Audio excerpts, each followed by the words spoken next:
When we were cast, you had to be a martial artist, a dancer, or a gymnast. They were looking specifically for people that could do action. I remember going into an audition, the casting agent saw, oh, you were on Power Rangers?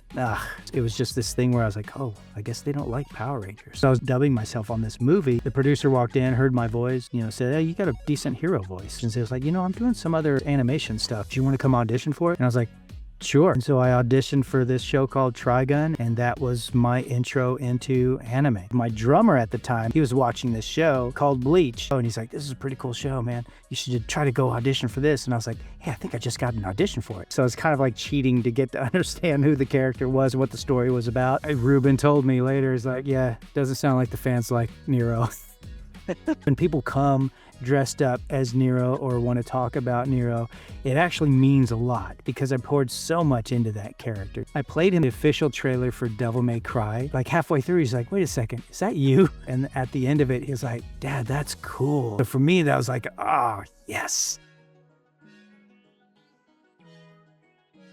Hello and welcome to Culturescape, the show that interviews the geek creators and influencers who built nerd culture. I'm your host, Pete Pischke, and boy, howdy, do I have an episode for you.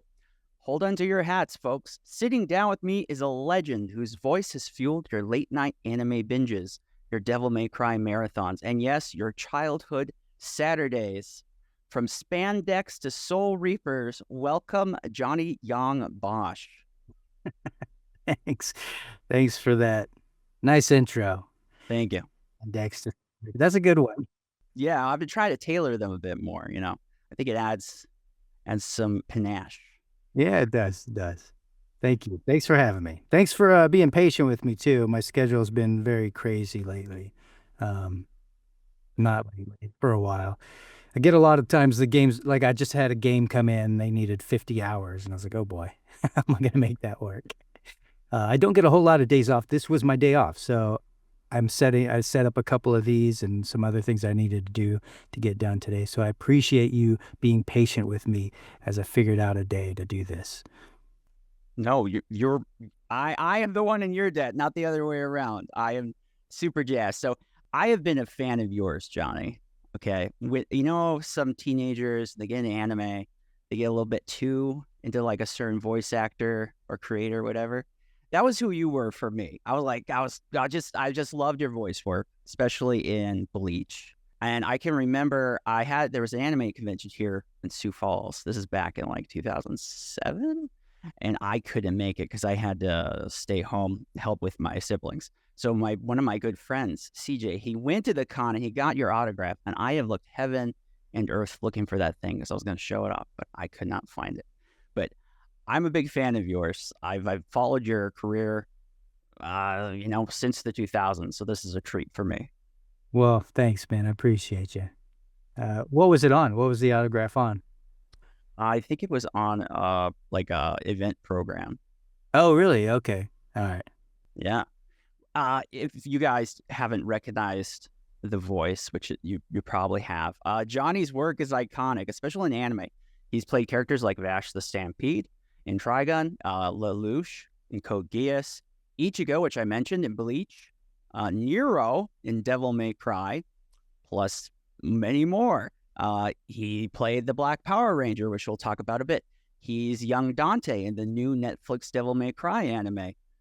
He's got a band. He does live action indie films. He's all over the place. I like to keep it new and fresh for myself. And I just got to keep going, Yeah, no, you must be really busy because I think you're a family man also. Yeah.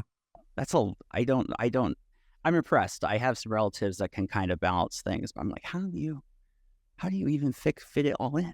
It's tricky, it gets trickier as my kids are getting older now. So, because they've got their own things they're doing now. So it does get trickier, but yeah, it's a balancing act for sure. Yeah. Well, let's start here from the beginning. I often like to do these interviews chronologically, so we'll just kind of start this. So, how did you find yourself in show business? What's your background story? I believe you were, as a kid, you were really into martial arts. How did that lead to then doing Power Rangers? Yeah, I loved martial arts.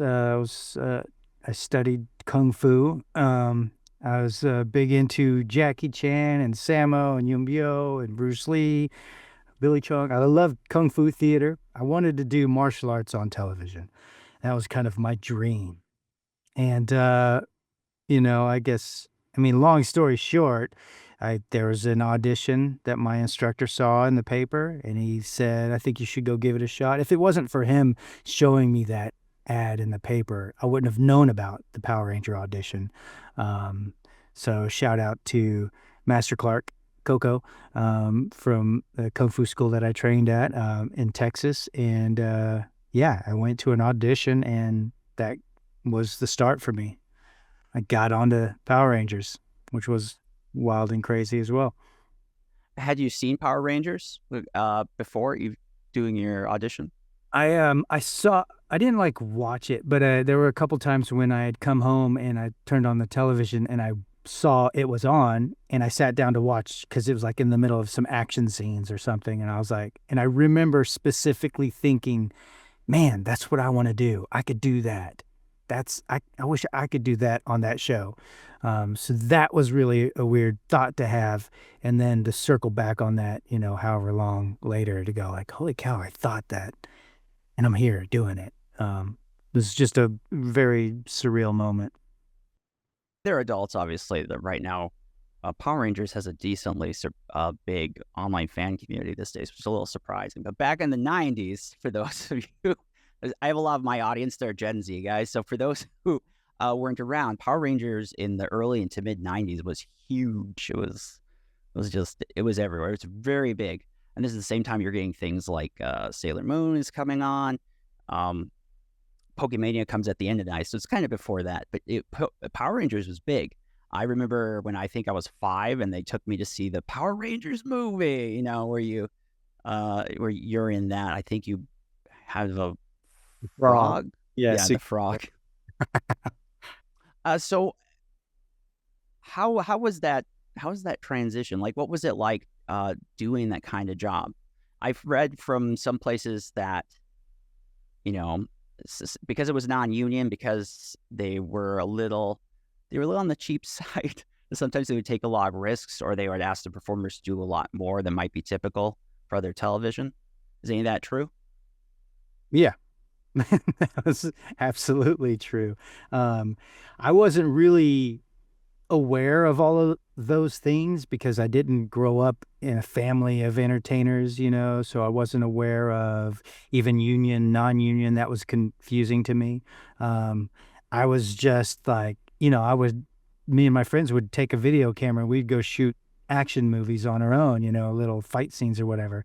So to, cutting a corner, working a little extra, or making us do the stunt, or something like that. That was maybe dangerous. Like I didn't really think much of it. It wasn't until people were pointing it out, like, "Hey, I don't think you should be doing this, right? This is wrong."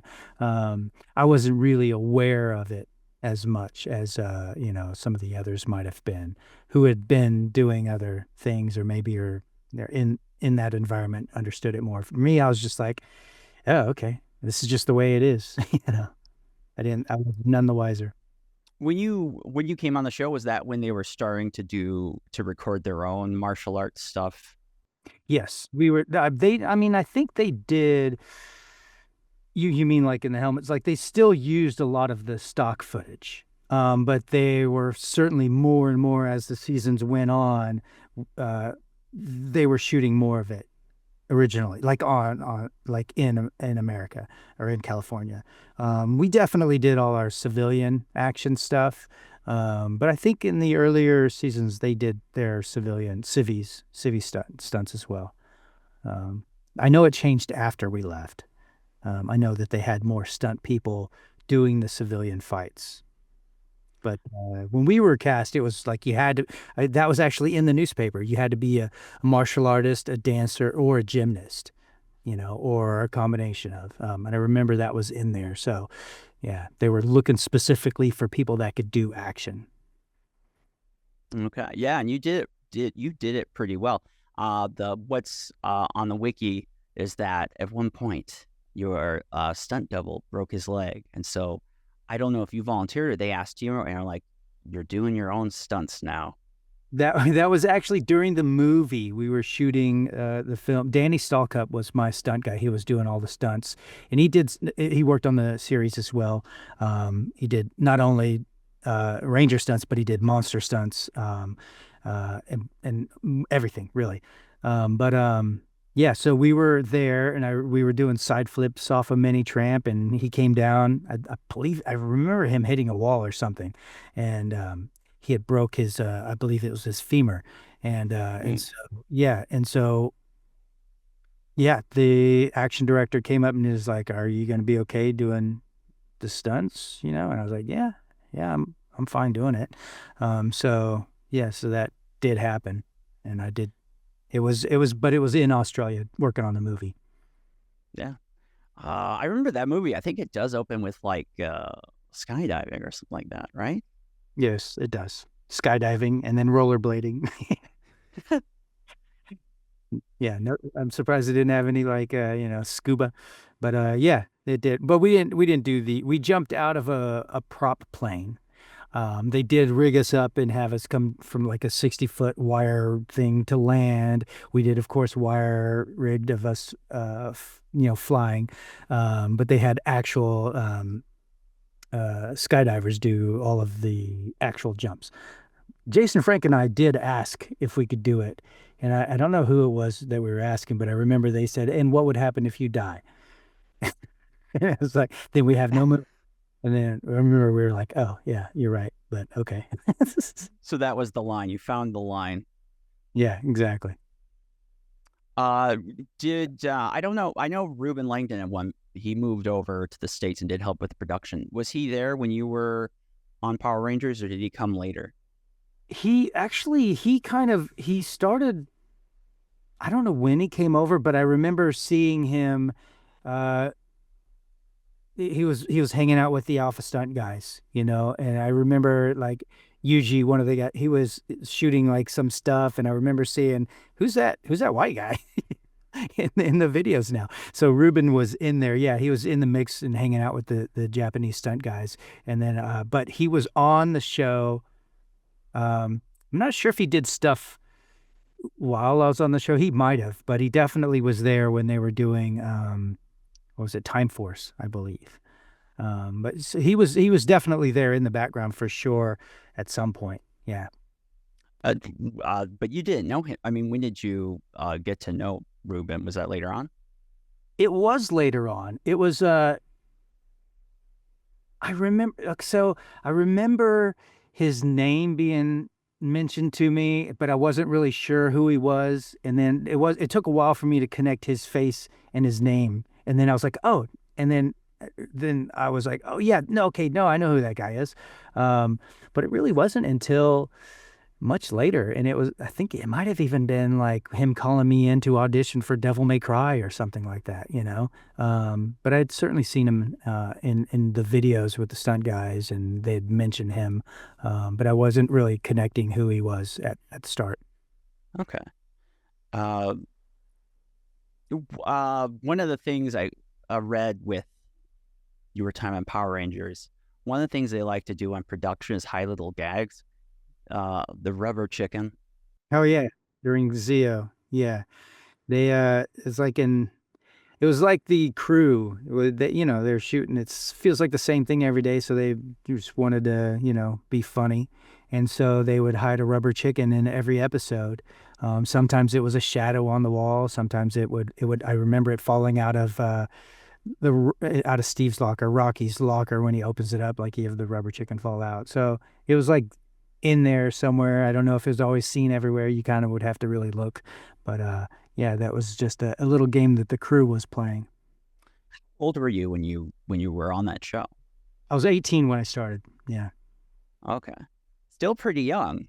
Yeah. Oh yeah. I was the youngest of the crew. Yeah. Of the Rangers. What kind of hours were you working at that time? Working 14 to 16-hour days. Oh wow. Yeah. They were pretty long. They were long days. Yeah. That was another thing to get used to, was the amount of time that you're working on. And we were working on multiple episodes. a week, like 3, 4 episodes a week, couple weeks or whatever. And so, there was a lot of sitting around, but, we'd have the command center, and then we would shoot whatever scenes in the command center, go change, come back, do the next episode, go change, come back, do the next episode, things that were happening in the command center. And we do the same thing for, in the school or whatever. But there was a lot of, get ready and wait, because they had to set up, lights and then blocking. That was a big learning thing, whereas when I was younger, shooting these little home videos, it was nonstop. We're just shooting and shooting. But that was a big learning thing. You get exhausted sitting around for a long time, and you get frustrated too. Yeah. Yeah, no, I bet. Yeah, so let's move on a little bit, but the Power Ranger stuff will come up again later. So what you're most famous for, Johnny, at least for the stuff that I care about. Not that you Power Ranger fans are bad or anything, it's just not my thing. Is voice acting. How did you go from being a actor to a voice actor? Well, let's see. I mean, eventually they cut us loose from Power Rangers, and I was going out for auditions, and most of the auditions were for they're very in that time is very specific. It's like Chinese guy, Asian guy. And so whatever role I didn't look the part because I was mixed. So I was very lucky, I think, to even be on Power Rangers. But I could not book a role. And part of it also, like I remember going into an audition, and then the casting agent saw, oh, you were on Power Rangers? And then threw my whatever thing down, and then I remember thinking, holy cow, I have to act now after you just did that. And that happened a lot more than I care to admit. And so there's this, and I wasn't aware of it. It was just this thing where I was like, oh, I guess they don't like Power Rangers, or me. And so I struggled to continue to do on camera work. And part of that, again, I don't think I was a great actor. I wasn't really I didn't understand acting really. Not to interject too much, but why was there a bias against Power Rangers? I don't know. I mean, it could have been the non-union thing. It could have been also because it was a kids show, and maybe they thought it was because they're cheesy or whatever. I honestly don't know. But it was there. It existed. And so anyways, so I could not book a role. And I remember there's a couple of years I went through this really dark depression, and and I was virtually homeless. I was living with whoever would let me live with them, friends and just random people. And I had a broken cot, literally a broken cot, and 2 trash bags full of clothes and a guitar that I bought. And I didn't know how to play. So I started to play and teach myself to play and sing. And that kind of brought me out of my funk. And then the stunt guys from Power Rangers wanted to do an action movie. And they called me up and they said, hey, we want to do an action film. Want you to be the lead in it. And I was like, okay. So I went, and we did this thing, and their camera was Japanese. The audio equipment wasn't. And so I think maybe the frame rate didn't sync up. And so I had to go dub myself for this movie. And as I was dubbing myself on this movie, the producer walked in, heard my voice, and, said, hey, you got a decent hero voice. And I didn't know what he meant at the time. But then afterwards, after a couple sessions, he was like, I'm doing this animation stuff. Do you want to come audition for it? And I was like, sure. And so I auditioned for this show called Trigun, and I booked the character Vash, and that was my intro into anime. And it was really an eye-opener. To first off, to be able to book a role, and then to go, well, it doesn't matter what I look like here, as long as I can be believable as this character through the voice, And so then that was a thing where I was like, maybe I can do this. I wasn't even aware of voiceover being a career. And it really wasn't in the beginning. It was just like struggle after struggle, and just trying to find, and then getting lucky on a couple auditions, and then getting a role here or there. And then I just kept plugging away, and, just kept my head up, and was wishing for the best, that this was the place that I can survive as an actor. Was that Funimation? I don't remember if it's Funimation at that point. No. Well, you know what? I take that back. Funimation might have had some ties to some of the stuff, even though they were based in Texas. But I wasn't aware of it. I know that they would occasionally hire companies in California. I don't know if Trigun was or wasn't. They might have been. I'm not really sure at that time. Yeah, one of the interesting things I think, I am curious to hear this opinion. When you were entering the voice acting days, was that still kind of like in the 90s where anime voice acting wasn't taken necessarily as seriously? Was it the same kind of professional setup that you have now we have nowadays? Because you came in what, like 2001? No, it was like late 90s when I started working on it. Yeah. The you mean the setup as far as like the equipment? Yeah, just the business approach. Back when back when anime voice acting was smaller. The studio that I went to work at was a legit studio, but they originally, I think, started it out as like a music studio, so they would record bands or singers. So they had all high-end, top-end equipment. And so their rooms were already, it was set up for, recording music, and they somehow fell into voiceover, and it became like this thing they were doing. Magnitude 8 is what they were called at the time. And so they were recording their voiceover, animations, cartoons. Yeah. That was a stupid question on my part. Sorry. This is a stupid question. Maybe I just didn't understand what you were asking. Yeah, Trigun is excellent. I love Trigun. Vash the Stampede. It's a fun character. Really great. Yeah. We're on one of your other first roles. It is the Akira movie, right? Yeah. You seem to enter voice acting. You were getting pretty top slot roles pretty quickly.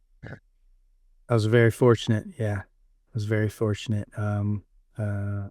Auditioning for a few and then booking them.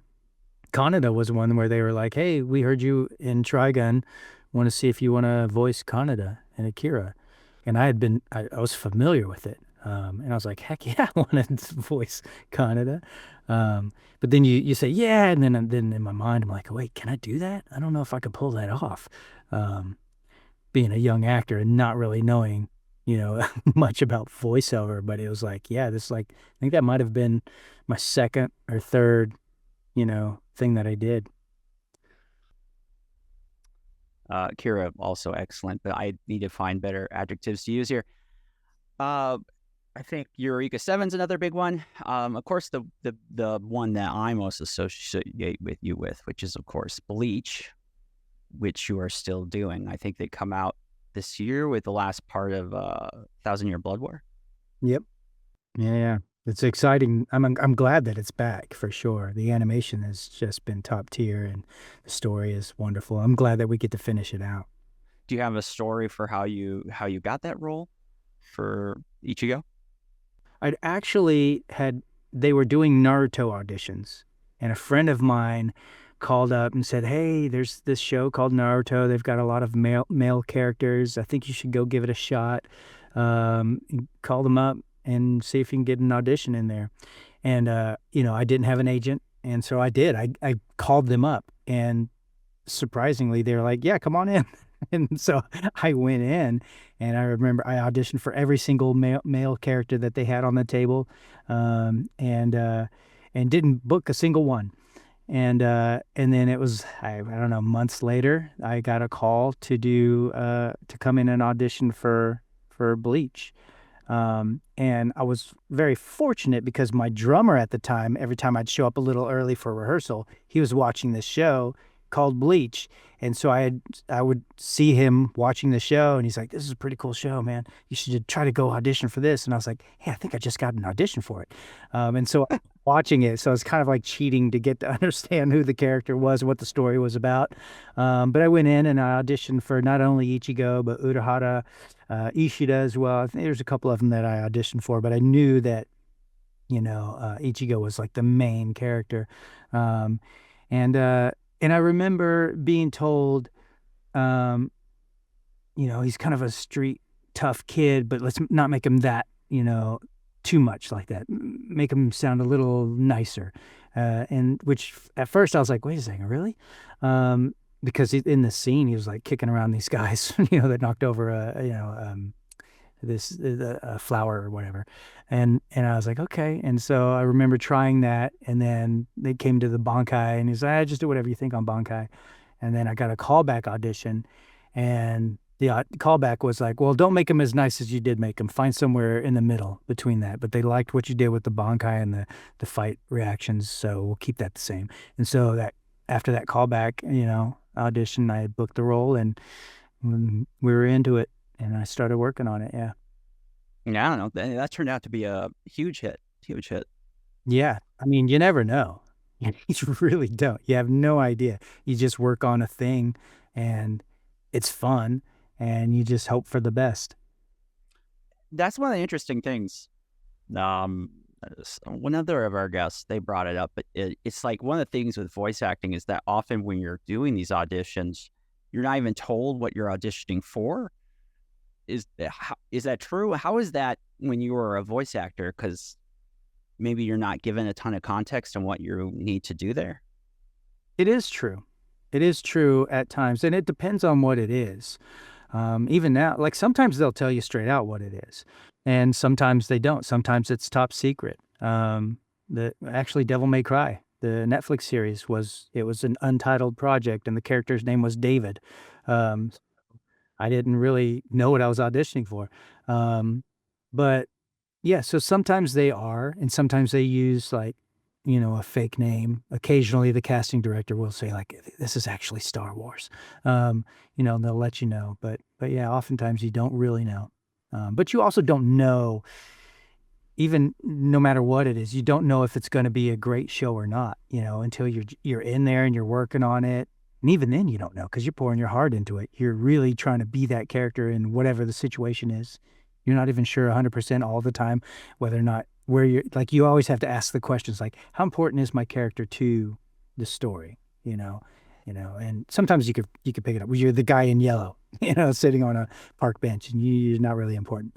But oftentimes you got to figure it out. You got to be prepared to ask a ton of questions to know exactly where you're going. And hopefully you can cheat like I do most of the time. If I find out what I'll go find the manga or see if I can watch a bit of it, and then just get some insight, and some understanding at least. Yeah, that's what I do. I like context. I have a hard time if I approach a subject. I'm like, I gotta know everything right now. I need to understand it. Why did they do that? Is that because of they're worried about leaks or? Yeah, I think it's leaks. I did ask one time before. Um, I was like, why can't I talk about this? It just seems so like I didn't understand it. And they were like, well, they want to be the first ones to be able to announce it. So there's a bunch of different reasons. Um, but yeah, I don't know. I guess it all just depends on, what it is, really. And so, I mean, I've just learned to just keep my mouth shut until they say something, until they actually tell me it's okay to talk about it. And a lot of times they won't. They'll say, you don't talk about it. Don't talk about this yet. We haven't announced you yet. And they never send that email that says, okay, you can now talk about it. So it's when I go to a convention and somebody brings a character or something to me, is like, oh, it's out. Oh, I can talk about this. So yeah. Wonder if that also helps protects like issues of like jealousy or disappointment if you didn't get the role. Well, you never knew the real name in the first place. So Maybe. Yeah. another big role of yours, of course, which is kind of we talked, we get into this earlier, is Nero, Devil May Cry. One of my best friends growing up, he's an insane Devil May Cry fan. I'm a decently I like Devil May Cry, but he really likes, he's way up there. Too much. Um, Nero is his favorite character. That's a surprise. It's nice. Okay. Yeah, I don't know if he likes him in 5. I didn't ask, but he did like him in 4. Can you share with us the story of how you did that? Because you had to travel to Japan. You had to go to the land of the rising sun. Yeah. Yeah. Yeah. Well, okay. So you want me to talk about four specifically and Nero? Well, like I mentioned, I did audition for Dante in three. Didn't book that. Ruben got that. Dan and I like to make fun of Ruben because he was holding the audition and he happened to get the role. Uh, but no, so I did. They called me in Ruben's studio that he had at the time. They called me in to audition for Nero for a new character. It's going to be the main, character in this game. Um, and then I remember, going through rehearsals. We had to go through, there's like a school. We had to learn all of DMC, like the lore and the things about each of the characters. And there's a lot of stuff too that wasn't really, they didn't really flesh out, but just so you know, this is who this character is. We didn't really get to do this much on this, but this is what we have in the story. So it's like school. You went through school to understand the lore. And then, yeah, we started working on it. It's basically just a script on a page, and Shimomura-san, who was directing the action, Itsuno as well, was there, and just kind of going through. And I remember going through Nero, and because I played DMC one, so I was familiar with Dante from that, and and I and then I was just kind of familiar with a little bit of what they did in three, and I felt like Nero was Dante, and I was like, I brought it to Shimomura-san. I was like, I don't know, and I feel like I'm not sure what to do with the character and which way to take him because he just feels like a young Dante, and I don't really know. Like, is it going to be too much? You have too much Dante in here.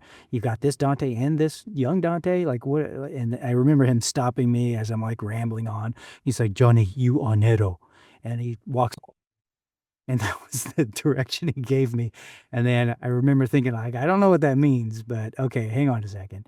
So basically, he's just telling me to own it, make choices, and I did. I looked at the scenes and I was like, all right, well, he is a bit emotional. He's very much human, though he's got this power inside him, and then, all right, well, let me work on this scene. He really cares about Kyrie, and so I can hang on to that. I can feel that through a lot of this story that he's gone through. I knew who his father was. We hinted at it a little bit in there, but I did feel like I would have preferred them to like what they did do. They ended up giving it to us in five. It's like I really wanted that, So I'm glad that we got five because that I feel like really kind of like dials in who his character was. They thought they did by just hinting at it, but it wasn't enough. Fans didn't really clue in on it that he was Virgil's son. Um, so yeah, I was there in Japan. I remember that was my first time to be away working on something and in Japan too. First time in Japan. I think that honestly helped me to become the character as well in that like I don't know, it felt like a different world, you know. Mhm. It was all new for me. It was motion capture, so we're doing the actions as well. Sorry, I don't know if you can hear my dogs barking in the background. Oh, it's fine. And I meant that. I really meant it that time too. I can't hear them. Okay. Um, but yeah, so yeah, it was a great experience. It was super fun to work on that. But then Ruben told me later, he's like, yeah, doesn't sound like the fans like Nero. And I was like crushed because I poured so much into the character and I was like, oh man, they didn't resonate with him. They're like, yeah, they would rather play Dante. And I was like, I guess I get it. But my soul was crushed. And I remember it took a couple years. It took a couple years for people to warm up to him. And then, and then a reboot. And then and people were like, we like Nero. Give him back. Maybe we judged you too harshly. Yeah, they do that, and I get it. They did that even with five. It was like they didn't like the way the characters looked at first, and that was like I was like, all right, but they played the game and they enjoyed it. So I think there's mixed. I love Nero. I think he's a great character. When people come dressed up as Nero or want to talk about Nero, it actually means a lot because I poured so much into that character. It was my choices that I made to scream or yell or to punch the ground or things like that. So I got to create that from words on a script, the pages and just these letters basically. And I made those choices. So it resonates more for me, I guess, is what I'm saying. Did you do motion capture Yep. for 4? Yep. Motion capture for 4 and 5. Yeah. Which we all had to audition for our roles in 5. They brought us in and we're like, hey, we don't have to roll. They told us that they were making sure we could still do it because we're getting older. Yeah, we're still doing it. Didn't 5 have some different? I forget, it was either producers or directors that were in the role from 4. Uh, same guys there. Shimomura-san was still directing action, and Itsuno was there. Yeah. There might have been different people in the team, but Okay, I only bring that because I was listening to an interview you said where, like, even on 5, you were trying to rework parts of the script and try to make it more Nero-like. oh, yeah, okay, no. So there was the script for 5. There was a Japanese version that was written, and then they brought in someone else that did a translation of that, which wasn't bad. But then they brought in somebody else on top of that to kind of like, I don't know, add their own flair to it. But it didn't read like the character. Like the dialogue did not read like Mike. It didn't feel like Nero. And then even for Ruben and Dan, we changed a good portion of the dialogue. I mean, I always say like 90 something percent. It was a lot. There's a lot. There's a lot still in there. Or we would go back to can we see what was in the original translation? And then that would be closer to what we were feeling. And so we would take that and then we'd use whatever was there to make up new lines that would fit that feeling of the original, or what we think the character would say in this moment, and they were open to it, really. At first they were questioning, well, why? And then at some point we would constantly explain why we think it should be this way. And eventually they were like, yeah, okay, we trust you guys with it. And they really let us play, which was great. I think for all the characters. Yeah. Is it, you brought in an interesting point. I have some questions about voice acting that I'd love to hear your thoughts. When you are a voice actor, and this seems true just in general as entertainers, like if you were, a film actor, it feels like that you kind of become, you have to be like a vanguard or an advocate for those projects. So whether they're liked or whether they're not liked, you're kind of put in this role where you have to like put on a brave face. Is that ever difficult for you? Is that a lot of pressure to put on voice actors, that you kind of have to shepherd these things in public, like you become associated with that show, with that movie, or whatever the project is? Well, I mean, I guess it depends. I don't know that I think nobody said anything like you need to, you know, support this no matter what. I don't think anyone's ever said that. But if you believe in what you did, as far as an actor, and you were true to yourself as an actor, and then you played the character the way you thought it should be believed, I think it's okay to own that role and say, hey, I really like this. Why are you saying that? I just think it's interesting because I feel like when different shows come out or different things, like for the current show, Devil May Cry on Netflix, which I liked mostly. I think your voice work is excellent, by the way, as a young Dante. I saw you on Twitter and you were, people are going at you on social media, and your response is good. And you're just saying, no, it's okay. It's all right. We're friends. It's chill. I was like, I don't know if that'd be super comfortable for, like, if I was in your position. You handled it pretty well. Well, I do like the show. And I love the character too. But at the same time, I do feel like everyone has a right to their opinion. That's true, So I'm not going to attack somebody for their opinion. I don't like seeing people attack other people for liking it. That bothers me, because I feel like let them like it. It's okay. And it's okay for you not to like it. That's fine as well. But yeah, I don't know. I don't like people attacking others for liking it. That really irritated me a bit. And and I don't mind them. Actually, I prefer them to attack me, because I can take it. It's like I've been doing this for a very long time.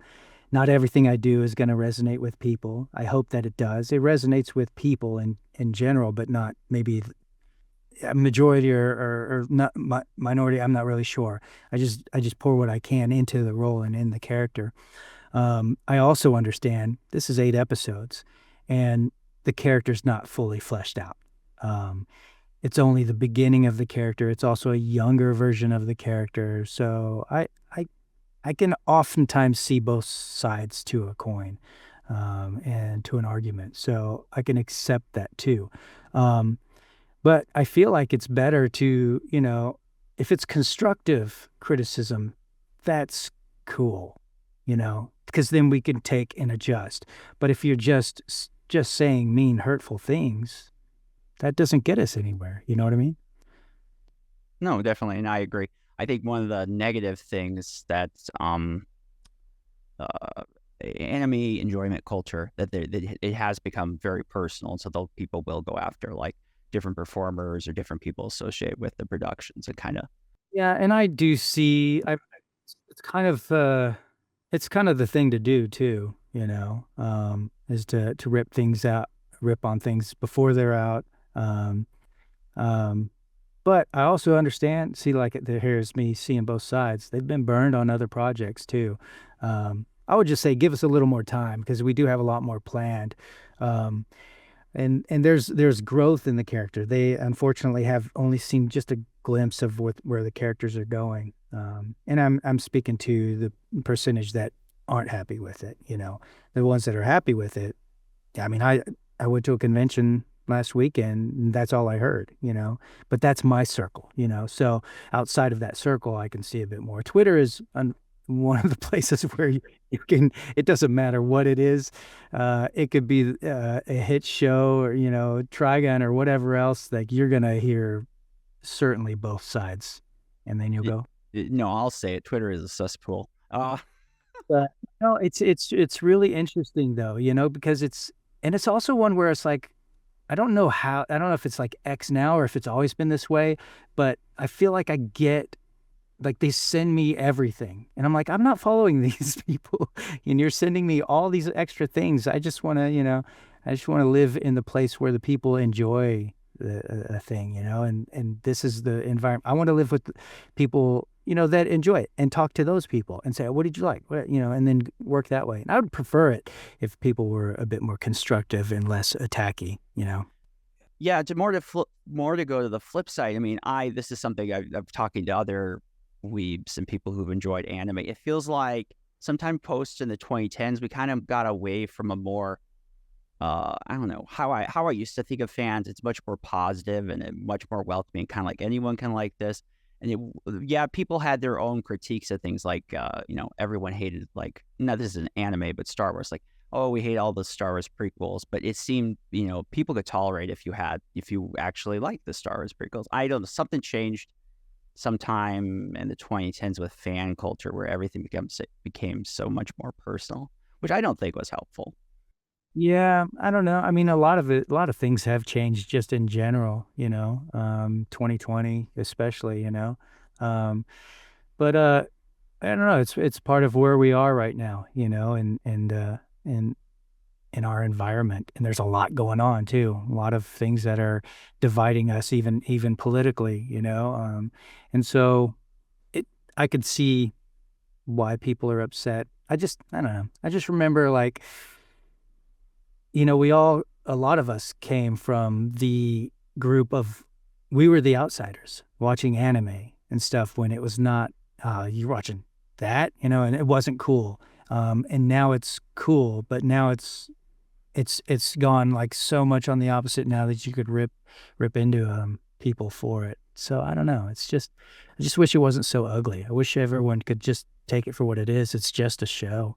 It's not real life, you know. Um, you can like it or not. You're free to feel whatever you feel on something.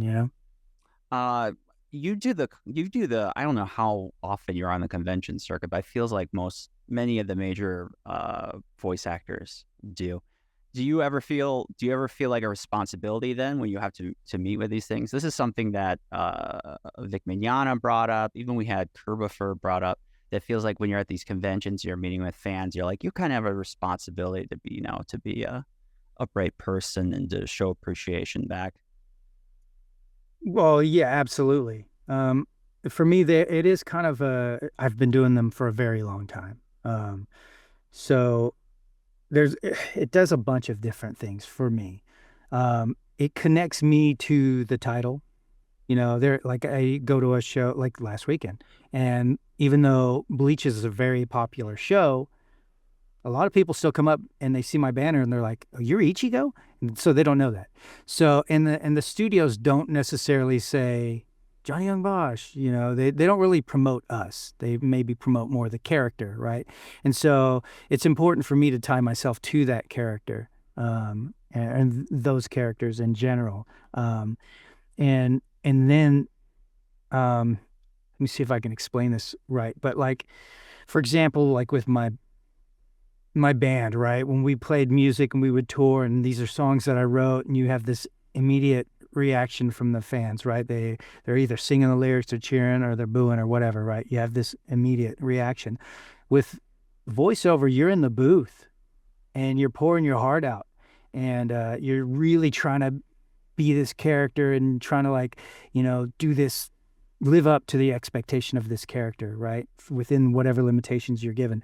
And then you show up at a convention, and if you see a person dressed up as that character, or they want you to, write down the line or a quote or say it or whatever, then that's when you get that. Does that make sense? Like if you're a theater actor and you're performing, you have that instant reaction. And so we don't get that.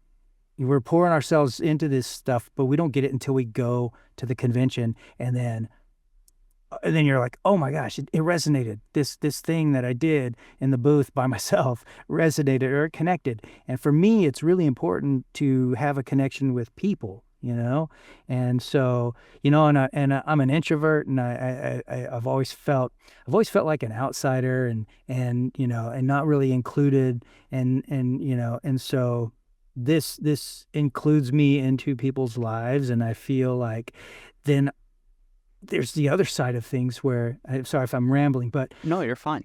there someone, and this is always the heavier part of it, is like they watched it and they're with their dad or somebody, and then they passed. And so this is the memory that they have. And so there is a huge responsibility then to be that positive note, and then to hear something like that also, it's like, oh man, like for instance, the new Trigun, again, it's like a re-envisioning of something, but I'd lost my brother to cancer, and then I have to do this character who is dealing with, his brother, and that, man, it was so hard for me to get through that. But it resonated with people. And so that is really important. It connects me to people. And I don't know so I do look at it different when I go and I meet people. It's great to meet people and talk about the shows and see how it connects to them. But it also just makes me feel, I don't know, a part of them, if that makes sense, and a part of their journey in a way. And if I can do anything or shed any kind of positivity into their life, man, it just it gives me purpose. We're not here for very long. It's like anything can happen. I walk outside and get hit by a bus, and that's the end of it. But what did I leave behind? You know what I mean? So have I made some kind of positive connection with people? It's important for me. It may not, maybe for some other people it's different, and that's okay. Everyone's got their perspective. But for me, I have I do feel like a purpose, and this is it right now. And it could change, so while I'm here, my short little time, this is what I'm going to do, so. Awesome.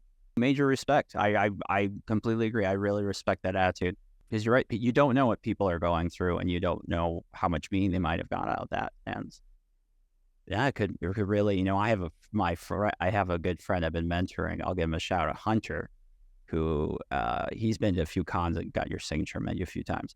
He's a huge fan. He is disabled. I'm disabled, but he's disabled in a different way. But he's trying to figure that out, and it's rough. It's rough. It's like, who am I? What are my limitations? How much I can handle?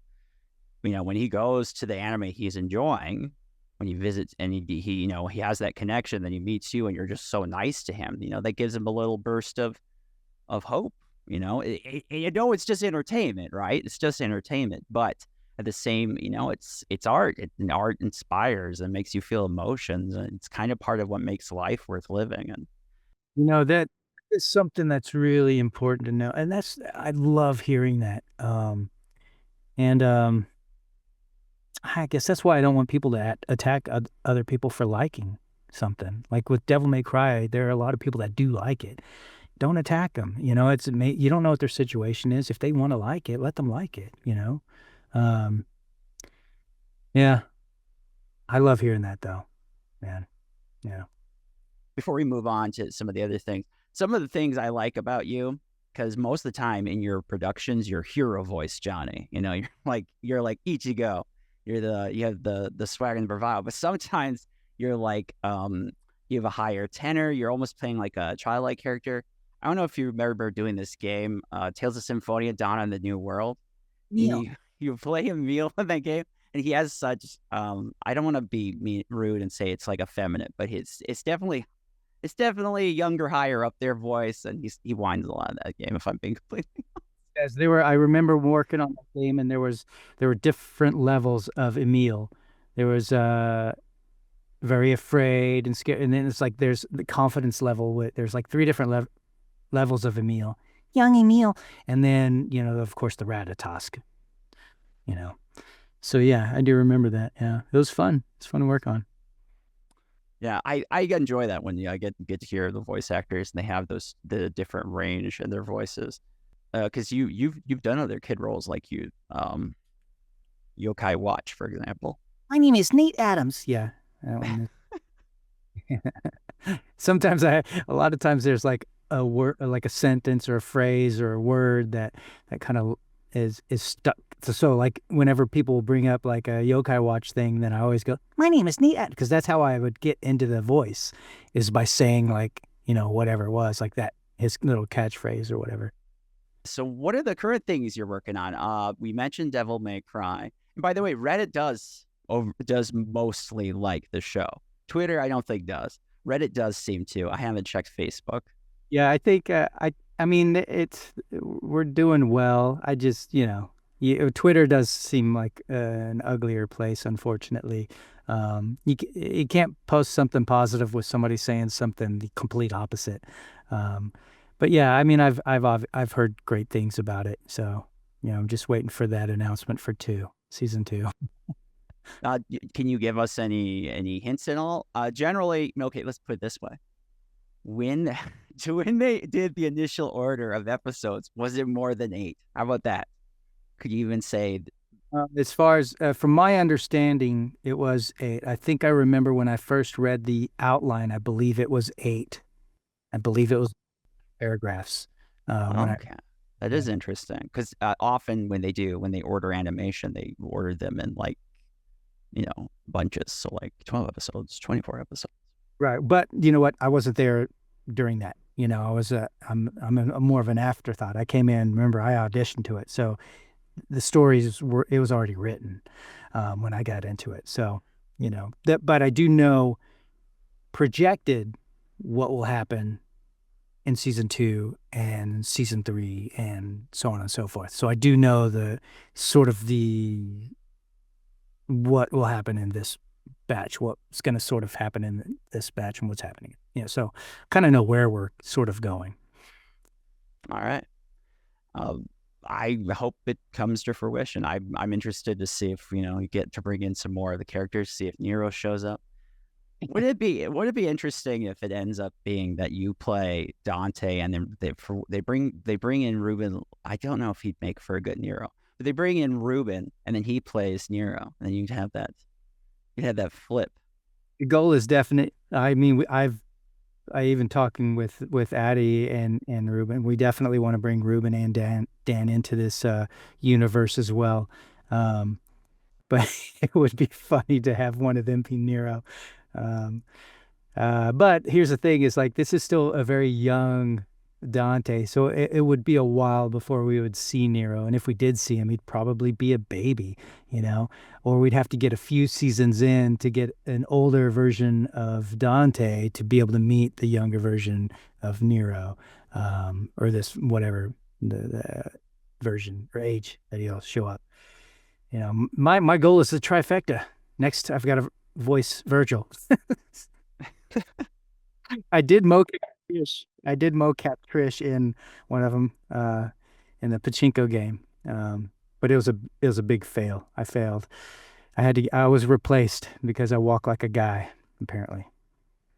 Yeah. One interesting thing when we interviewed Ruben, he talked about that one of the values he brought to Capcom was that body language. Even the way that people speak between different countries and cultures is different, which isn't something I'd really thought about before. Yeah, there are a lot of things. Ruben, I remember we were there. This might have been for 4 actually, and I remember seeing Ruben talking to them like a back and forth, not like an argument, but he was trying to explain something, and then he called me over. He's like, "Johnny, come over here," and there was when the character is idle, and then they would do a certain thing, and there was a couple things that Dante was doing in the idol stance that was very, I would say, Japanese. That the Japanese audience would get it. They'd be like, "Oh, that's a very Yakuza thing to do or whatever," or how they would squat. But for us, that does not look like that's what the person is doing. And so, I remember Ruben trying to explain, like, well, I think I would do this instead. And then so he used me to say, "Isn't this what more of a broader American audience would understand?" And I was like, "Yeah, that's, that would resonate to them as that." Like certain things read differently from different cultures, which I found also kind of fascinating too. But now I feel like with so much anime out there now, I think people would get most of them, They would understand it. Was actually, I'm sorry to go off on a tangent, but I remember with when we worked on Akira, and I remember when I first watched it, there was the moment where Kaneda crashes his friend's bike. It's on fire and everything, and I'm like, why did he ruin I remember thinking, why did you ruin a perfectly good bike? But it wasn't until we worked on it and we had notes from the original, Japanese director was like, well, no, well, in that cult, they burn things of the person that passed so they can have it in the afterlife. And then I was like, holy cow, he burned the bike so we can have it. I was like, that meant so much more to me than when I was doing that scene. I was like, I get it. And it was just a cool, like, cultural thing that I didn't understand until it was explained to me. So it's that sort of thing. I just found that fascinating. Yeah, that brings in a whole new level. That's cool. I didn't know that either. One of the concerns people have with voice acting right now, big concern, is AI. It's a big concern to all kinds of creatives, myself included, for my writing journalism. Is that something that we're worried about? Are you optimistic? Are you pessimistic? Do you have a feeling for like where the industry might be going? Certainly, something that needs to be talked about for sure. Well, like what you do, right? You're doing this thing, and well, here's face to face. This is different, right? Whereas they'll have like YouTube. You just go on YouTube. Sometimes I'm scrolling through, and it seems like an interesting topic, and then immediately I'm like, this is all AI. Yeah. It's AI, and they're making money off of it, and sometimes they're using voices of, famous people or even characters. And so I do see that as, I don't know, we're kind of losing our humanity in a sense. It's an interesting thing. I don't like how they're taking over creative stuff, like it's really the artists. Like you start seeing like what Pinterest now is like just full of AI art. And now like I commission artists to do prints that I have, at the table that people can choose from. And so I always have to go like, can you show me how you did this? Right? If they have like, then I'm like, okay, you did this art. And then sometimes some people are actually using like, I don't know how they're using it necessarily, but then they pose the characters and then they wrap it they use AI to wrap it and then they polish that up. And that I'm like, okay, because they're kind of using it in a way, but they're still doing the art. But then sometimes I've received art from somebody where I'm like, this, you did not do this, because I can see it, just a small whatever line in the eyelid or an eyelash that's off, or something's off about it. Um, I don't I don't know. It's where I could see where we could benefit from it, but I wish we could slow down, but it seems like it's too late. We're already like immersed in it, and I keep even on Instagram when I scroll through, there's like they can replace, you know, 80 voices or whatever. They have 80 voice actors, AI voice actors, and they're getting pretty good. You can still kind of hear that it's somewhat robotic, or they don't have the inflections, but now you can actually record yourself acting and then just wrap the voice around it, like put a female voice on it and you could have all those inflections. So I don't know. I don't know if we're too late, um, where we're at right now, um, I'm thankfully for myself, I've been doing it for so long. I've kind of been able to carve out a name, but I don't know what people are gonna do that want to get into voiceover, or even just artists. Can you imagine? Now you're competing with a computer that is able to just copy, you know, some amazing artist and do a decent job. I don't know. They can write music now too. Well, I've got 30 songs that me and my Polo, who is in my band Where Giants Fall, we've written, and we're gonna hopefully release it sometime the end of this year. Um, but then, and we spent, I mean, really years working on these songs, years. And AI can now do it in like 30 seconds. You just type in what you want and it could do it. And so it's a little defeating, because you pour so much of your time into it and your creativity and your struggles and what you've gone through, and then AI can do it in an instant. So yeah, then it's like that's one of the things where I'm like, and we don't really make a lot off of our music, and so it's just something we do for fun. But if we needed it to survive, I don't know. What do you do, right? I know that a lot of the unions, like SAG-AFTRA, even some Funimation people, they are fighting right now, hoping that they can get these companies to like put in some ruling or something that says you have to get permission if you want to recreate their voice. Do you think any of that's going to be successful? I hope there's some way to, like, allow the human humans to, like, I don't know, be able to keep doing it. And I mean, I hope, but I don't know, because there's gonna be others that don't want it. I don't know what you do, and even if you were to say that you don't agree, who's gonna stop somebody from doing it anyways? If it's available to do, just like Yeah.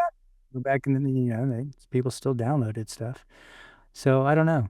I mean, I admit to being torn about it. You know. Similar. I mean, it's been, I use large language models too. And it's useful. It's like, this is okay copy editor. It's great to bounce ideas off. It's very useful, but it's very easy to like lean into it, kind of like a cheat, just to kind of like do all the work for you.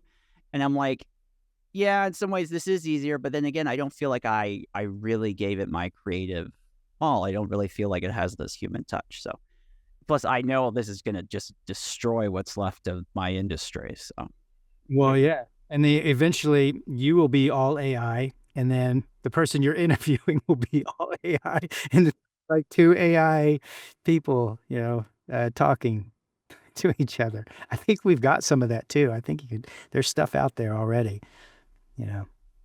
It fools me sometimes. And I'm like, that person is moving a little strangely, or their lips aren't matching exactly. And I'm like, oh, it's AI. I don't know the history videos. I see so many cool. I'm like, oh, here's a cool history topic I'm interested in. And it's like, oh, and you get into it, or it's like something like, like Ruben does a lot of the UFO and alien stuff, and that's I love listening to him do that, talk about that stuff. And sometimes you'll find like a video that's like, oh, this is interesting, Bigfoot something, and then it's like, it's AI, it's it's all made up. It's like, dang it, I thought it was going to be a fun, interesting story, and it's just some robot. Yeah, and that's kind of the problem with tech. It's like people are going to use this for worst possible case, almost always, at least some of them. But you're right. I don't think it can be slowed down much. Probably can't be stopped.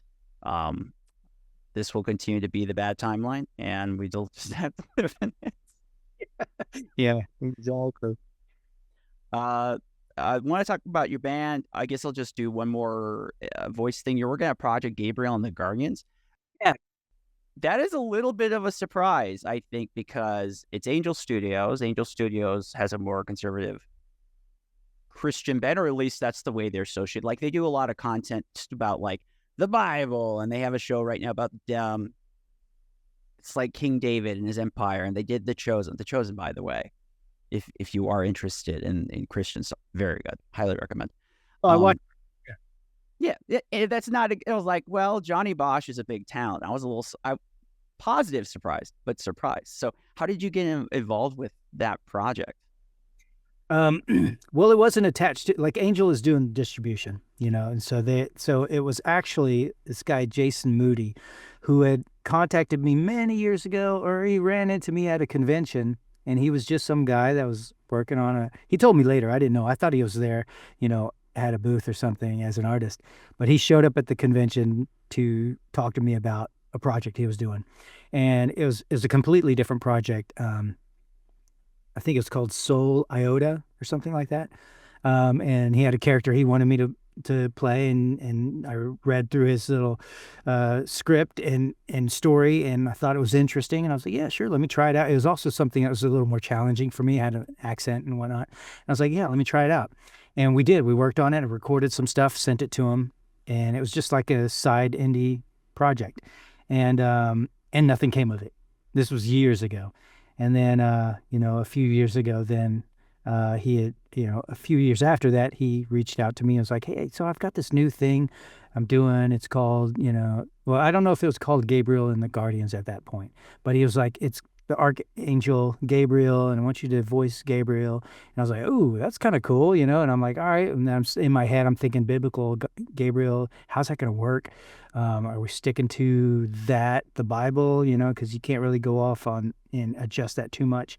And then I saw bits and pieces that he sent me, the story, and I'm like, this is interesting. Okay. And I remember my first take was more of a biblical version of Gabriel, a much more like a more mature voice, more in control kind of a voice. And then he was like, what do you think about taking him younger? And I was like, younger? I was like, ooh, all right. And I wasn't sure how that was going to feel, but the more I worked on it, I was like, this is kind of interesting. And then eventually it loosened up from it being like a biblical, like retelling, to more of a fantasy, like a Narnia sort of a thing, but happened to have like some angels in it and whatnot. And I was like, this might be a neat take. Let's run with this young Gabriel concept. And we did. It took a while for them to really flesh out who he was character wise. They more focused on the other two characters, but then as I was doing this voice and whatever lines they would give me, I would maybe like stumble through it purposely as a character, being a little more naive to even his own abilities, and what he's capable of. And they started to write around that, and and it just became this really cool project. And we've recorded 6 episodes. They did do the first, like Angel did. Angel agreed to. They agreed to a few things, but they ended up basically helping us finish the first episode, and then agreed to. Now, again, I'm not all privy to all the conversations. Mm-hmm. I know at this point we've got a lot more ready to go. I want them to show episode 1 and 2 and release those two, because the second episode is where you really get to see the characters work off of each other, and that dynamic I think is really big. That's what I think is going to get audiences into these three characters. Like, you see them a bit in one, but they're not like connecting totally. But in two, the way that we work off of each other is really fun, and that's what I think the show is really going to be about. It's a really great journey, a great story, and you know, hopefully we'll get to be able to make more announcements soon about where that is, and when people are going to be able to see it. But yeah, I think at this point all they have right now is the first episode available to you can watch it on Angel. Um, just have to You don't have to pay for it. You just have to sign up for their thing. I think at some point they're gonna put it up on YouTube or wherever so people can watch it. And get it. I still think 2 episodes would be my preference. That's what I keep saying. That's what I keep asking for. But we'll see. Yeah, no, I've seen the pilot. I think it's good. I am actually surprised how good this production is. And you're right, it's Angel Studios distributing, but it's actually Colossal Studios that's making it. But yeah, and it is refreshing, I think, because it's like, because I'm LDS Mormon Christian, so I'm Christian. And then pretty much growing, this is just kind of a universal truth that almost all Christian entertainment is terrible. Yeah, sadly, that has been true for a very long time. I think now we're starting to see things that are a little better, but it's taken a long time. That's why I was like, okay, I'm into this. I like this, and they want to do something that's anime inspired, and that's not something you typically would see in this kind of cultural sphere. So I'm like, this is great. And Johnny Bosch is here. I'm like, oh, this looks good. You have other voice actors. Christina V's in there. You've got Matt in there and James Arnold Taylor. We've got great people in there, and they've really done a great. I mean, they're known for Star Wars. Those two, Matt Lanter and James Arnold Taylor, but they're great. They're great. I like them also. I'm just not a fanboy of them. I love what everyone's done. That's why I really want to see episode 2 out as well. I want to see it all, but episode 2 will really let people see what these characters are like together, and it's super fun. And there is a little holdup, I think, for people who are like, oh, but is this like is this gonna be a Christian thing where I'm gonna feel a certain way or not like it? No, it is definitely a fantasy, and I think it's open for anyone could watch it. And I love the colors. They've done a great job. They've got a really neat approach to this story. I think just opens it up for anyone to be able to come in and watch it, from whatever perspective. And I think it's going to be still a very fun ride, And I guess we're going to wrap up here. I guess we'll do. Okay. We'll go with independent film. Let's go with independent films. Well, that's your baby, right? You've been getting into independent films. You did. I saw one. I'm trying to think what it's called. Exodus, yes. Exodus, which won a bunch of awards. It is good. You did win, surprisingly, yeah. That wasn't even supposed to happen, that one. You have a coming on, I think, Spades. That's the last one I heard that you're working on. Are you still working on that? Yeah, literally. Today I was working on I'm still working on the visual effects. So I'm doing most of the post on my own. The visual effects I'm doing on my own. It's already taken me a little over a year just doing that. And so, yeah, I'm plugging away. I'm on the final scene, so I'm like just itching to finish it up, and then be able to circle back and make sure that everything's right. But yeah, I've been working on that. We've done some short films too. I don't know if your audience wants to check out any of our stuff at voxrocketstudio.com. Then we do have Arc Exodus on there. That's a 40-minute short. We did a short called Baku, which is got Jason Narvey, if anyone's familiar with Power Rangers. He played Skull, but it's like a Western horror-ish kind of a thing. It's a short, is what I think it's like 20 minutes long, 25 minutes, something like that. And then we have Owl Girl, which is another project. It's kind of a superhero thing, concept, proof of concept. So we've been playing around, and Arc Exodus was originally, it was supposed to be an action film. We were going to shoot an action film with Jason Frank. But then he didn't want to do the project. He had a falling out and with one of the other guys that was attached to it. And Jason was my lead in the film. And so it was a week before production. And my money was already poured into this thing. So I was locked into either losing my money or shooting something else because I couldn't shoot a feature film now. And so I scrambled and wrote a new film. Kyle Higgins, who hopped in and was like, "Hey," helped me with it, and so we came up with a completely different concept in a week while people were quitting and leaving, and I was calling up people, "Hey, do you still want to try to shoot something? I don't know what it is yet, but I'm gonna have a script by the time you show up." And yeah, and so a few people stuck around, and we shot this thing. It was 40 minutes long, and it was a very good, rewarding experience. It was very, very difficult to do, but it won awards, and you know, I'm glad that we were able to get what we got. Ended up having to play the lead, where I didn't really want to. I wasn't really preparing myself to be. I was more prepared to shoot, and so I was I'm kind of caught off guard with that, having to switch back and forth from like this side of the camera to that side of the camera. That was a little difficult for me because I wasn't as prepared for it. And also I just came up with it on the scratch, really, on the spot. But it won awards. But we couldn't sell it because it was a 40-minute short. And then, so I had to write like a 3-season arc and try to pitch it that way. And then it didn't work out, or we didn't have the right people, presenting it. And so I was like, I kept hearing this. If you had a feature film, we could sell that. I kept hearing that, from the people that were taking it from us. And so I was like, okay, if I shot a feature film then they're like, yeah, if it was a feature. And I was like, okay, then. And so I'm basically shooting a feature film to let them prove it. It's like, okay, so now here's a feature film. Can you do nothing with it? Because, I've spent my own money on it. It wasn't a crowdfunding thing. None of these were a crowdfunding project. And so this is my own money.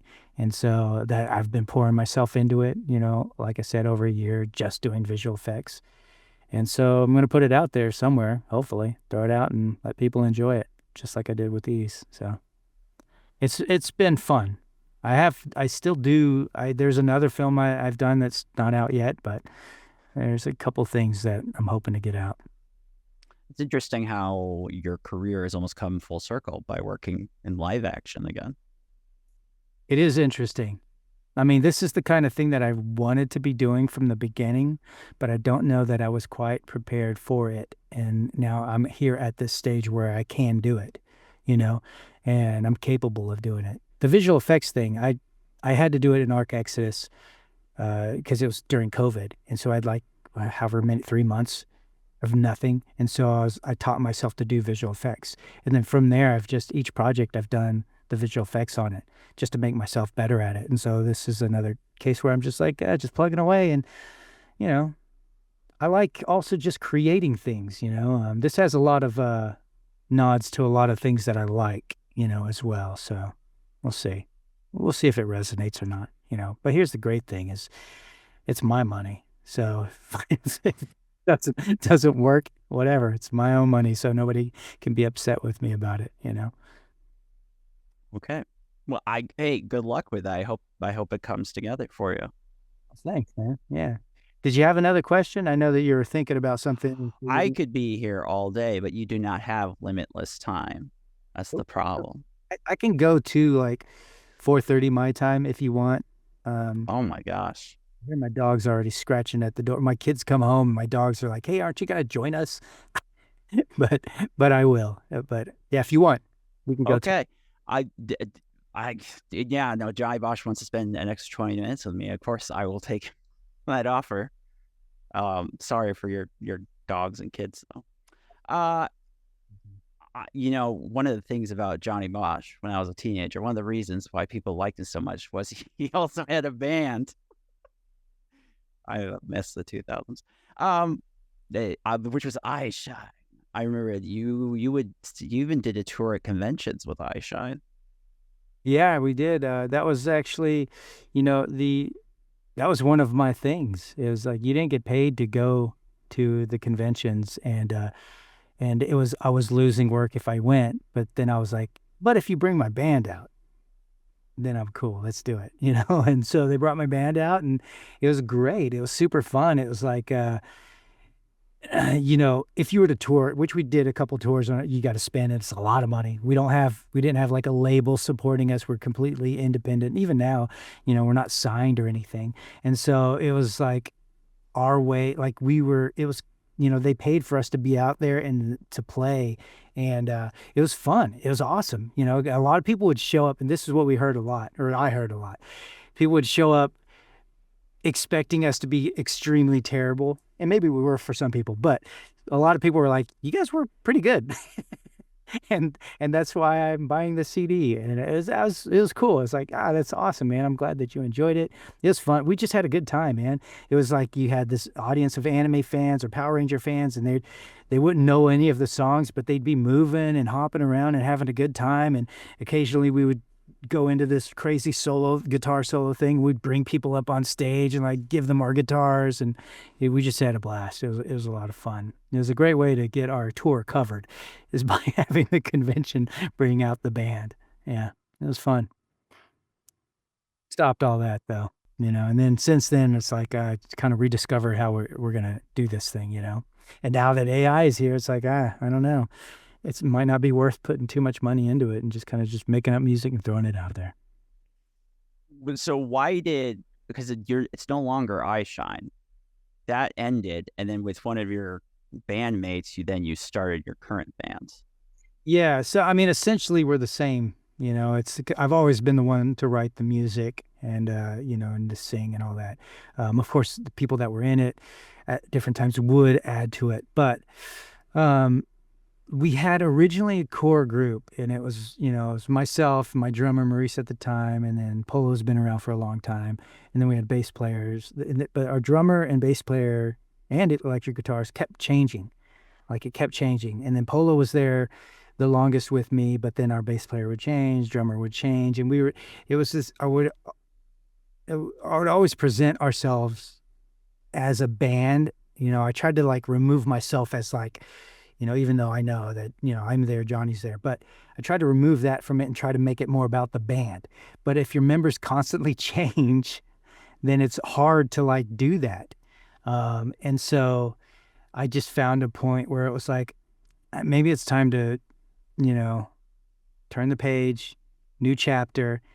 Yeah, it's still very similar to who we were as our band or whatever, I Shine, but now we're putting on a new face. This is the new thing, you know, and it's not about like the members in the band. It's just about like we're just making music, you know. So it was more of just a change, you know, saying, all right, this is the change. And it was actually there was a turning point, and it was like because the members kept having to leave. People I really care about too, bass player Jenny, you know, and having drummers leave, and it was because financially we aren't making money. You know, you don't make a whole lot of money. You got to be signed, you know. And so I couldn't support them like whatever we would get at the convention by selling merchandise or a CD, I would split it up and give it to the band, you know, to make sure that but it still wasn't enough, you know. And so it didn't make sense, you know, anymore. And I was spending a lot of money to kind of keep it going. And so that's where it was like, am I going to stop music altogether? And that I was going to stop doing music altogether. But after even, I don't know, it was like a month or two. And then I was like, I can't stop. You know, the moment I said I was going to stop, the more dreams I had about writing music, and the more I was recording, waking up and writing down like lyrics or something that I heard in my dream. And so it was like, it became more. And so I'm like, I can't stop. Let me just make a new thing. So I don't know if that really explains it, but that's kind of basically what happened. You know. Well, you had to keep doing music. I mean, you were doing music even before you were voice acting. You know, that was kind of That's been a through line in your life. It's true. But it was one of those things where it brought me out of a funk when I was writing music, originally. It was something that I was able to express. It was actually a way for me to communicate with God. I had these deep rooted emotions and these things that I've gone through. And even just as an actor, like, I don't think I can do this anymore. And so I was able to hide those things within lyrics and hide those things within the music that I was playing. But that all really brought me out of this depression that I was in. And there's this, not that this was a thing that we were trying to do, but I did feel like maybe this could help somebody else. Maybe the music could help somebody else and bring them out of something. And so, we just kept doing it. And that was also why I'm like, well, I got to keep making music. So I'll just change the name. And, a lot of people know that it's the same, but different name. But yeah, it's just become what it is, I guess. Here's an interesting tidbit I came across when I was researching this. Okay, so for where is it? It's there. Okay, so do you know who Jun Fukuyama is? Oh, no, I know that name. You have done, at least from my count, 13 different roles he has also done. For example, he was Lelouch in Code Geass. He was Yukio Okamura in Blue Exorcist. 13 times is a lot. Is it really? Yeah. You keep getting cast the same roles. Is that true? Yeah, it's true. I'd have to look up I don't have the link in my show notes, but yeah, I could send that to you. Yeah. Same character? And maybe that includes like different, because like Blue Exorcist, for example, that doesn't have seasons. They like call each season its own show. So maybe that's how it doubles up. Okay. Yeah, I think it's also combining same shows we have crossover in. Yeah. I see it right now. Oh, we do have that. Oh, Yanagi. Okay. That's wild. To be honest, I have not looked at this.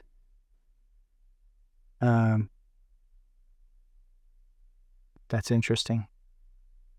Yeah, I thought so. It's your Japanese double. Yeah. Love to meet him. And maybe one day you will. You've interacted. I think I've heard you say you interacted with the Ichigo performer, the original Japanese performer. I'll see if I can pronounce his name correctly, though. I'm going to cheat. Masakazu. Morita is really what I think I met him first in Hawaii, actually, at a convention. And I saw him in the back. I don't know, was practicing pitching or something. I think he was like really into baseball. And walked over to him and I was like, hey, what's up, Johnny? But he didn't really speak English. And I think I might have said Bankai to him or something. And then he was like, oh. And then we went and did a panel together. He seems awesome. Yeah, he seemed like a really good guy. It's cool. Yeah, no, I like Japanese voice acting culture too. I like their attitude about voice actors. Where they really respect the role, and also like they really associate the actor with the role. Because I know a few shows I can think of where the actor passed away, and so they're like, okay, we're not even writing that character anymore. He's gone. Yeah, well, it's definitely different in their culture for sure. They're seen different. I remember that very specifically when I was there in Japan. Even just seeing a billboard here or there, and then finding out, oh, that's the voice actor that's on that commercial or whatever. I'm like, that's cool. Okay, last random fact: is the character Johnny in Space Dandy, was that really written for you? I don't think, not written for me, but it was offered to me because we share the same name and he also is a musician, So it was offered to me. Basically, I got an email and it said, hey, Johnny, there's a character in here that's name's Johnny and also starts a band, has a band or whatever. You want to voice him? I was like, heck yeah, I want to voice him. That sounds like the perfect role for me. Yeah, I only wish that there was more of him in Space Dandy and them in a band. I just would have loved to see even them just going on tour, even if it's the same song over and over again, like they do in that episode. It's pretty funny, that dynamic. Yeah. Space Dandy is a gem. Yeah, well, for sure. Ian, Yeah. Are you excited to see Lazarus? I think they just put the first episode out. yeah, you know what? I've seen that on my feed. It's one of those ones that I might have to check out. I've been watching some anime with my son, and so there's certain ones that I usually have to check them first, and we've been watching other ones. We're going through. We've just finished Blue Lock, and I think Windbreaker, the new season, might be out now. So we're going to be going through that. We were watching Solo Leveling, so I'm kind of curious to see what he thinks that I'm in it now, or if he'll even pick up on it. I'm not going to tell him, but see if he picks up on it. Does that change things for you? Do you have a hard time like watching stuff that you're in? No, not. Well, I guess it depends on if there's other people around. Sometimes I do. Like I played him the official trailer for Devil May Cry, and I was like, hey, check out this trailer for this anime, and he's watching it. He's like, oh, it looks cool. And then like halfway through, he's like, wait a second, is that you? And I was like, yes, yeah, that's me. And then he watched through the entire trailer, and at the end of it, he was like, Dad, that's cool, and so he's never said that, so for me, that was like, oh, yes, it's like, that's all I care about, that's all I care about is if my son thinks I'm cool and something, and so, yeah, it just, I don't know, means a lot, Awesome. Well, I think we're going to end on that note. Johnny, this was awesome. This is so cool of you. Thank you so much. We'll just end here with a little promotion. What would you like people to check out? What should they check out if they want to learn more about you? I don't know. Check out, check out Devil May Cry. Also check out Gabriel and the Guardians. If you can find me on the social media under my name at Johnny Yong Bosch. I guess I should mention my band, Where Giants Fall, and go check us out. We're out there on YouTube. You can listen to all of our stuff free. And Vox Rocket Studios, my company that I started with Polo, who's in my band, and also Jason Narvi, who is in Power Rangers. And we got our own little production company and planning on doing a few more films. And and I guess in general, if fans are watching, I just appreciate your support. Come say hi at a convention and let's talk about what projects you liked and what resonated with you. And I appreciate the support. Okay. Hey, man, thank you for your time. I know that it's, you've reached out to me a month ago maybe, and, I appreciate you taking the time to do this as well. Thank you so much. I mean, I really mean it. I'm kind of, I've done some interviews before with people I grew up admiring or respect. This is just like, I was so nervous coming into this because I was like, oh my gosh. You did fantastic. And hey, I know that you said that you couldn't find your autograph, but I want to give you a new one. So you tell me which character you want. Email me your address and I'll assign it to you. And make up for the one that you misplaced. Now, if you could put mine right in the background, right there. Awesome. Okay, we'll do it. Yeah, just send me your address. I'll be sure to get you a new one. That's fantastic. Well, thank you for that. And on that great note, that's it for the show today. Thank you, everyone, for taking the time to watch Culturescape. The show wouldn't be possible without the help of my editor, Chris Hollowicki, who makes me look way more competent than I actually am. And, of course, all of you. And so until next time, my friends, keep geeking out. Hey there, gang! If you are a fan of Culturescape, and I know you are, and want to get involved in supporting the show, well, now you can! By joining the Culturescape Patreon, you'll help support me and my editor, Chris, as we create the show and produce more quality journalism. For just $5 or $10 a month, you not only help us, but get access to our exclusive members-only Discord. You'll also get to vote on and suggest new guests for the interview. So if you are a fellow weeb and love Culturescape, then come join us today on Patreon.